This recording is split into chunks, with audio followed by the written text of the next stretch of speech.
spicy? Yes.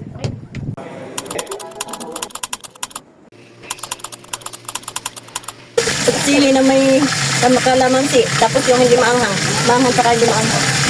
Good day, it's another day. Tinagawan pa ako ng eksena ng nanay ko ha.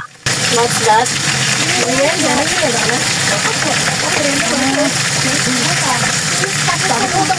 Ayan, utang. Dami utang.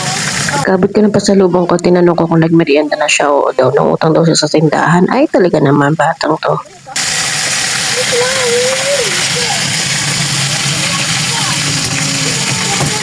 Nakita niyo ba yun kung paano ako sinabutahe? Nilihis yung camera ko doon sa niluluto niya. Inunahan pa ako sa pagbablog ng niluluto.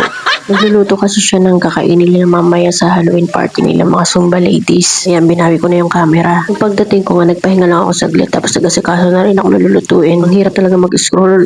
Ang dami ko nakikita pagkain eh. Puro samyup pa naman nakita ko sa FYP ko. Pero kayang-kaya natin diskarte yan. Yan ang hindi tayo masyadong gumagastos. Tulad yan, onion leeks. Mura lang sa palengke yan. Tapos yung pechay kanina, 10 piso lang isang tali. Tapos bumili lang ako ng kimchi dun sa Korean store malapit sa trabaho ko. Maliit lang kasi dalawa lang naman kakain nito eh. Mura lang yan, 50 pesos. Budget meal nga tayo, di ba? Sinabay ko na rin tong tofu. First time kong bumili nito. Kung alam ko lang na ganito yung lasa, pareho lang pala doon sa tagbe-20. Doon lang ako sa tagbe-20.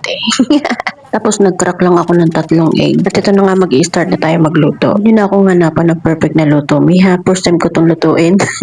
Makaraos lang ba yung pagnanasa ko?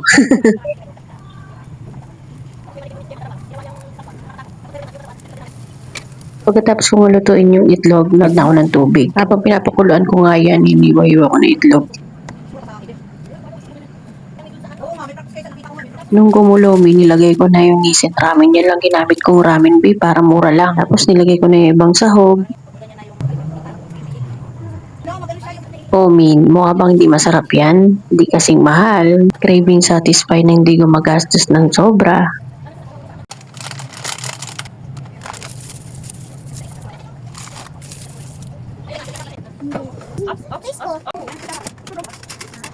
Oh, saan ka dyan?